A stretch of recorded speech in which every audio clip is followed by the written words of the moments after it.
Hi guys, welcome to Ufye Padhai. I'm Lavanya and today I'll teach you Trennbare Verben in German.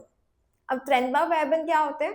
Basically कुछ ऐसे verbs होती है जिनका जो first part होता है, जो प्रीफिक्स होता है, वो सेपरेट हो जाता है, अलग हो जाता है जब आप एक सेंटेंस बनाते हो। एंड वो पार्ट जो होता है वो लास्ट में आता है सेंटेंस के। एंड जो दूसरा पार्ट बचा होता है वो कॉन्जुगेट होता है। Have a look. einladen einladen एक ट्रेनबार वर्ब है जिसका मतलब है इनवाइट करना।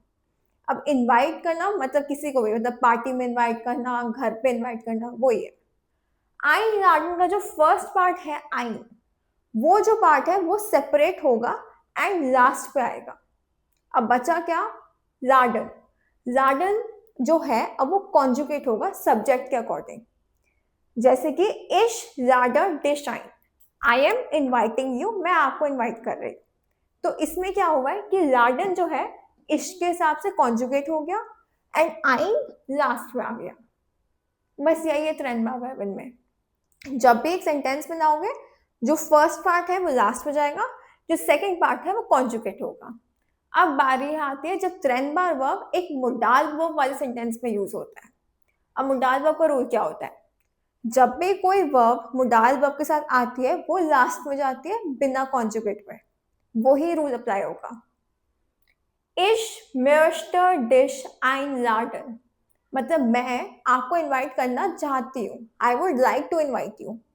तो इसमें क्या हुआ कि einladen जो है सेपरेट नहीं हुआ है, एक साथ ही लिखा गया है और लास्ट पोजीशन पे। क्योंकि मोडाल वर्ब का रूल क्या होता है कि वर्ब लास्ट में ही आती है as it is infinitive form में। तो जब ट्रेनबार वर्ब से एक सेंटेंस बनेगा खाली ट्रेनबार वर्ब, तो फर्स्ट पार्ट प्रीफिक्स अलग होकर लास्ट हो जाएगा एंड जो सेकंड रिमेनिंग है वो कॉन्जुगेट होगा सब्जेक्ट के अकॉर्डिंग। अब क्या करना है आपको? थोड़ा सा बोरिंग पार्ट बट करना पड़ेगा। क्या है कि आपको ट्रेनबार वर्ब्स याद करने पड़ेंगे। कौन सी वर्ब्स ट्रेनबार होती है? कॉन्सेप्ट सिंपल है, देखो कॉन्सेप्ट तो आपको समझ में आ गया होगा, सिंपल सी बात है कि सेपरेट हो जाता है बस। अब कौन सी वर्ब्स ट्रेनबार है वो आपको याद करना पड़ेगा। जैसे कि आइन काउफन में पहली बात तो आइन हट जाता है, लास्ट में आता है। आइन काउफन का मतलब होता है शॉपिंग करने जाना।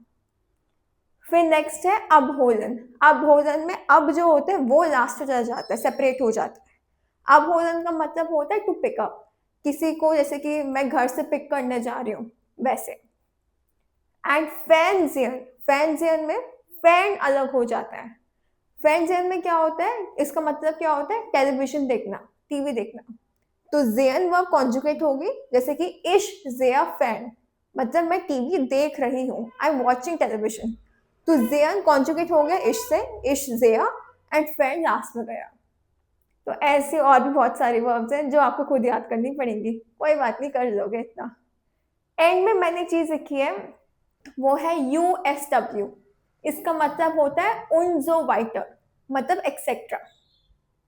तो ट्रेंड बाब आपको समझ में आ गया ना? थोड़ी सी मेहनत तो करनी पड़ेगी, कर लेना। Thank you so much for watching till the end. Please subscribe to my channel, like and share our videos. See you in the next lesson. Bye bye.